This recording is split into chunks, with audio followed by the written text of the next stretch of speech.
Royal BC Museum is making its exhibits more accessible, and the recently opened Dinosaurs of BC is no exception. To aid visually impaired visitors, museum staff have created touchable versions of the precious items on display. There's even a miniature copy of Buster, the Ferrosaurus, at the center of the exhibit. The mini models are made by combining cutting-edge 3D printing with tried and true techniques. Our little version here is standing on a little plinth in front of the model itself, so you'll be able to walk up and touch it and feel it. Yeah, Buster's the star of the show. We had a very talented artist do the actual sculpture, which is on display in the show.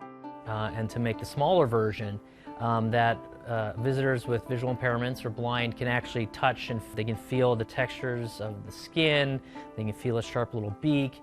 Buster, we actually scanned using a technology called photogrammetry. Take hundreds of pictures, computer compresses it together and gives you a 3D model, and then you can print off a piece like this. 3D printing is great, but it has some limitations. It takes a very long time to print them, and they're fragile. So in order to make a more robust model of this, a silicone mold was made, and within this is the silicone, the negative of Buster. So you can see his legs, his arms, his head. Once I have this, then a hard plastic, it's in a liquid form, is poured in, and then we end up with this. With the advantage of this is I can make many, many copies at a fraction of the time it would take to print this model here.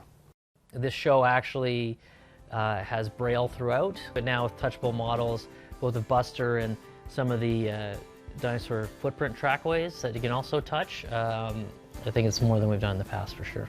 Yeah, it's really nice to be able to include more people into our exhibit visitor experience, because you know if you have something on display and someone is visually impaired, well, they're left out. So by providing these types of objects, they can then feel and see it in their mind's eye what everyone else sees.